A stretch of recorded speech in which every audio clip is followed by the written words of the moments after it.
Lagot na, Bulgara na to, just in breaking news na bigla ang lahat sa buwelta ni VP Cheese sa pool. Ayan, syempre itong balitang ating matutunghayan ngayon ay nagmula kay Balitang Pinoy TV at ilalagay ko sa description box ang link ng channel ni Balitang Pinoy TV para maging updated po kayo sa mga balita na kanyang inihahatid sa atin. At syempre ito po ang inyong lingkod na si BT na magbibigay ng reaksyon at komento dito sa video na ating matutunghayan ngayon. At huwag na natin pagtagalin at sabay-sabay na nating panoorin ang laman ng video na hatid sa atin ni Balitang Pinoy TV at bibigyan natin ng reaksyon ng balitang ito. Pasok! TV.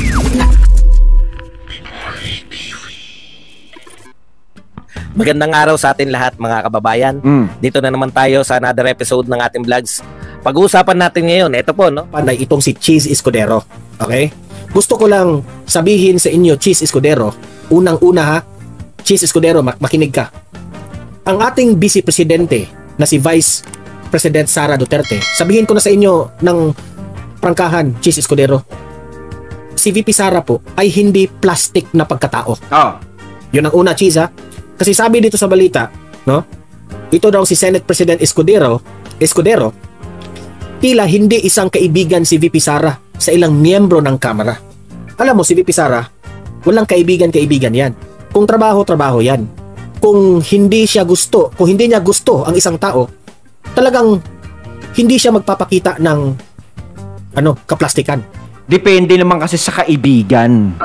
Diba, ika nga ni FPJ kung ikaw lang ang magiging kaibigan ko, mas gusto ko pa makipagkaibigan sa aso.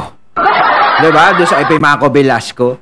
Diba? Kung mga ugaling aso naman yung kakaibiganin niya, bakit makikipagkaibigan siya, Mariosep? Hindi ganyan si VP Sara. Kung ayaw niya sa tao na yan, ayaw niya talaga. Ha? Kaya nga, Cheese Escudero, at itong si Abante, akala nyo ma-caught on the trap si VP Sara sa inyong script dyan. Hindi. Nagagalit sila dahil bakit raw paulit-ulit ang mga sagot ni VP Sara sa kanilang mga questions. Kasi nga paulit-ulit din naman yung tanong nila na wala doon sa pag-uusapan. Sinabihan na kayo ha. Unang-una pa lamang sa hearing. Lahat ng mga ibabato ninyo sa kamera na ito, lahat ng ibabatong question sa inyo, ha? Ay iisa lang ang kanyang sagot. Okay? Iisa lang ang kanyang sagot. Nag-report na siya, ibinigay na lahat ng mga report. Ang sabi ni VP Sara, he will leave it up to the Congress to decide. Diba? Common sense. Pasalamat nga kayo ni VP Sara, pinamamadali ang hearing. Diba? Pero ang mga pautot ninyo, ang inyong mga reasoning, dapat makarinig ang taong bayan sa aming mga questions, ganito, ganyan. Alam nyo, hinihintay kasi nila may aaminin si VP Sara sa kanila eh. Ang hinihintay nila, ginastos ko sa hindi maganda, ganto, kinurakot ko. Parang ganun yung gusto nilang malaman ng mga tao. Yun ang gusto nilang ipamuka. Kaso hindi yan ang lumabas. Bakit? Yung mga tanong, mga questions ninyo, ha? Sa hearing nyo, lahat ng mga hearing na nagdaan, sa mga tanong-tanong ninyo, sa mga kung anong mga issues na tanong, lagi kayong nagtatanong, meron talaga kayong itatanong. Ang tanong, umunlad ba ang bayan natin? Ha? Lumiit ba ang presyo ng bigas sa mga tanong-tanong nyo dyan? Bago ang lahat, bago natin ito pag-uusapan, help me po na i-like muna ha at i-share itong video na ito para guys kakalat ito sa taong like bayan. and Guys, share. sabay natin i-like muna at i-share itong video natin, Facebook at YouTube. 1, 2, 3, go! Go! Okay, like and share para maraming makalam. And also guys, paki-subscribe at paki-follow ito para lagi kayong updated sa mga balita na kagaya nito. At ma-notify ang inyong mga cellphones kung meron tayong breaking news. Okay? So, kagaya nito, breaking news ito. So, sabay-sabay natin i-follow, i-subscribe, Facebook at YouTube. Ready? Follow, subscribe. 1, 2, 3, go! Go! Ayan, thank you very much. Okay? So, punta tayo dito. Tapos na tayo dyan, ha? Punta tayo dito kay Cheese Escudero. Sabi ni Cheese Escudero na tila hindi raw mga kaibigan ni VP Sara sa ilang miyembro ng Kamara. Sasabihin ko sa iyo, ha? Cheese Escudero, ang ating Vice Presidente ay hindi po plastic kagaya mo. Okay? Kasi kung sa tingin mo, Escudero, dapat sagutin ni VP Sara ang mga tanong ng mga taga-kongreso, ha? Hindi nyo mapaikot sa bulsa ninyo, kamong mga taga-kongreso dyan. Hindi nyo mapaikot ang aming Vice Presidente. Dahil kung kakagat si VP Sara sa mga tanong ninyo, gagawa na naman ninyo ng akusasyon. Bakit ganito? Bakit ganyan? Kaya nga sabi ni VP Sara, ayan, lahat ng mga tanong ninyo, nasa report na yan ng OVP. Okay? So, hindi na siya mamimilit sa budget na yan. Hinahayaan na niya ang mga kongreso, ang mga representatives, kung ano ang gagawin nila sa budget ng OVP. Oo, desisyon na nila yun. 'Di ba? Desisyon na nila kung papayagan ba nila o hindi. Kaso nga lang ang problema, pinapahaba pa ng pinapahaba. 'Di ba? Pinakita na nga ni VP Sara, ayos na yan, eto na, meron na, 'di ba? Tapos ganyan pa rin, itatanong mo pa rin. Kaya lalong nagkakaproblema, humahaba yung usapan. Ang gusto nga ni VP Sara, matapos na yan, parang hindi na lang ang magiging sagot nyo dyan. 'Di ba? Kaso hindi ganun yung nangyari. Iba yung gusto nilang pag-usapan. Ayaw namin pag-usapan yung budget na yan. Ako, ikadadagdag pa ng puntos mo yan. Ang gusto namin pag-usapan dito, kung saan ka malalaglag. Kailangan yun ng pag-usapan natin. So ito, sapul ka sa akin mamaya, Cheese Escudero. Pasok. Tila hindi isang kaibigan. Ganyan tinawag ni Senate President Cheese Escudero si Vice President Sara Duterte matapos makipagsagutan sa ilang kongresista sa budget hearing kahapon. Nasa frontline ng balitang yan, si Brian Basa. Iaapela raw ni Vice President Sara Duterte ang inisyong notice of disallowance ng Commission on Audit kaugnay ng kanyang 73 million pesos na confidential funds noong 2022. Hindi pa naman daw pinal ang nilabas na notice, kaya pwede pa itong iapela sa COA at maging sa Korte Suprema. Kinumpirma ito ng tagapagsalita ng Bise na si Attorney Michael Poa. We are now preparing to appeal yung ating disallowance na sinasabi. Talaga namang the Office of the Vice President has been cooperating with the ongoing audit. To be honest, it's a bit irregular, no, that we are talking about a COA finding na hindi pa po final. No. Hindi pa yan final. Bakit natin pag-uusapan yan na ongoing pa man yan? Disablay rin sila, di ba? Nagmamadali kasi kayo eh. Iniimbestigahan nyo ang isang bagay na ongoing pa yung audit. Ay nako. Talagang hanap yun pala nagsalita na, 'di ba? Ongoing pa lang. Bakit hindi nyo hinihintay? 'Di ba? Yung resulta.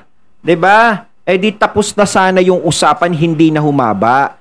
Ang problema, gusto nyo talagang manggaling sa bibig ni VP Sara na magsalita siya na siya ay corrupt, na aminin niya na may ginawa siyang hindi maganda. Yung tipong, napaamin namin si Sara Duterte sa harapan namin. Diba? Gaganyan, pamumukha nyo sa lahat. Hindi nga eh. Diba? Umaayon siya sa kung ano yung nangyayari. Diba?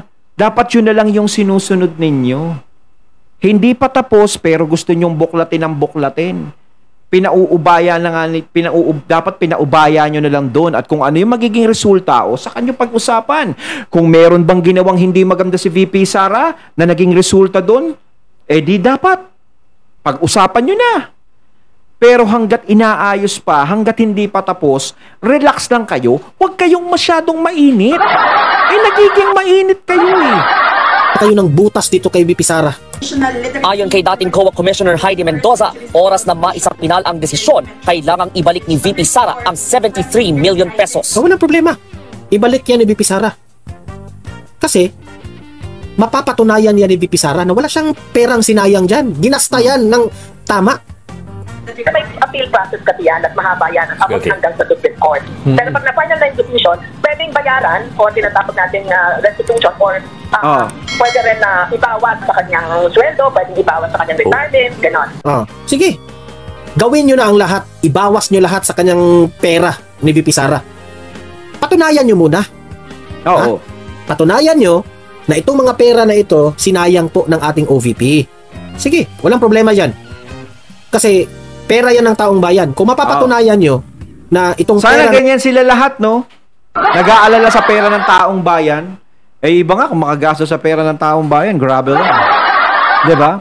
Parang si Sara Duterte lang talaga yung nakikita gumagastos ng ganito, yung pera ng taong bayan, ginagastos sa wala. Talaga lang. Sana yung iba din, no? Maganyan, no?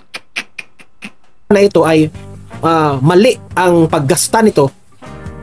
Tama yan. Sige, kung nakasaad yan sa batas, kung lahat ng mga sinasabi mo, Heidi Mendoza, kung ito po ay nakasaad sa saligang batas, sa batas natin, walang problema. Gawin nyo ang gusto nyong gawin, basta legal ito na pamamaraan. Kahapon, na-defer ang hinihinging mahigit 2 billion peso budget ng OVP para sa Diba? Tingnan nyo ang News 5 magbalita. 2 billion 2 billion. Di ba? Ipamukha talaga nila na si VP Sara nagsasayang ng pera ng 2 billion. Tingnan nyo ang mga style ng mga mainstream media ngayon. Kung makabalita sila ni VP Sara, 2 billion yung pinangkain nga ng 20 million, hindi niya pinag-uusapan. Ay, sorry 2 billion. O, ganun talaga. Para magmukhang may kasalanan si VP Sara. Again, pakinggan natin yung style ng pag-narrate ng 2 billion. O, pakinggan. Na-defer ang hinihinging mahigit 2 billion peso budget ng OVP para sa 2025. Yan ay matapos tumanggi si VP Sara na sagutin 2 billion. ang tanong ng mga mambabatas tungkol sa confidential funds. Nang kainitan pa ang bise at sina ACT Teachers Party List Representative Franz Castro, pati na si Representative Stella O, pero itong mainstream media, hindi nila binanggit na si VP Sara po, in-invite si VP Sara to answer question about the budget hearing. Ganyan kasi yan, sa VP, sasabihin ng kamera, i-invite natin si VP Sara. The letter is all about Office of the Vice President. You are invited to come sa hearing to explain your budget proposal. Okay? So, si VP Sara naman pupunta. Ngayon, hindi binanggit ng mainstream media na itong si Castro, far out ang mga tanong. Yun, para nagiging unfair yung mainstream media din sa nangyayari. Dapat magiging fair kasi tagapaghatid dyan sa mga tao ng balita. Dapat kung ano yung nakikita, hindi yung namimili. Kasi pag namimili ka talaga, 'di ba? Kaya yung mga tao, hindi din natin masisisi kung bakit hindi na masyadong nagtitiwala. 'Di ba? Sa mainstream. 'Di ba? Kasi saan pa ba umaasa ang mga tao? Syempre sa inyo. Ngayon, buti nga meron ng mga social media platforms kung saan nakakapanood yung mga tao, mas lalong lumalawak na yung kaalaman nila. Hindi katulad dati.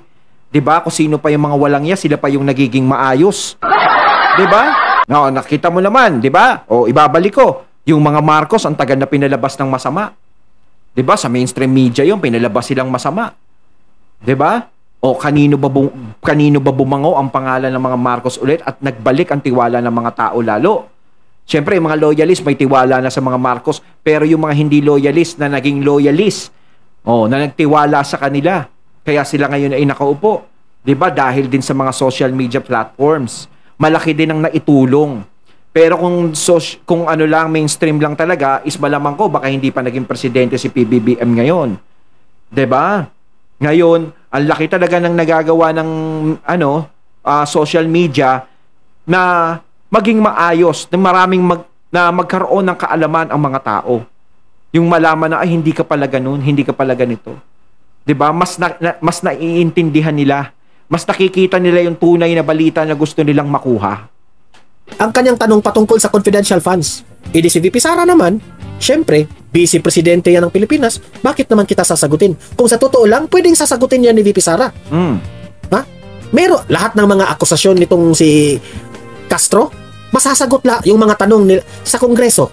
Lahat ng mga tanong nila sa confidential funds o kung ano-ano man yan, masasagot yan ni VP Sara. Walang problema yan, masasagot yan. Pero ipinakita ni VP Sara na hindi nyo ako makokontrol. I can do whatever I want. I am the Vice President. Yes. Do not question me. Hindi ako alam ni VP Sara, may script sila. Yes. Lagi pa ngang binabanggit, stick to the plan, stick to the plan. May plano talaga silang susunugin si VP Sara dyan sa sa kamera. Sunugin ng mga questions. Pero hindi nila napasagot si VP Sara. Ayon, at ating natunghayan ng video na nagbula kay Balitang Pinoy TV at syempre natunghayan natin ang boses na yon na binigyan natin ng reaksyon na nagbula kay Sir Don Mar TV. Ayan mga katunay, kayo anong masasabi nyo tungkol dito sa video na ating natunghayan ngayon? Comment lang po kayo sa comment box. So once again, I'm BT and I'm out. Peace.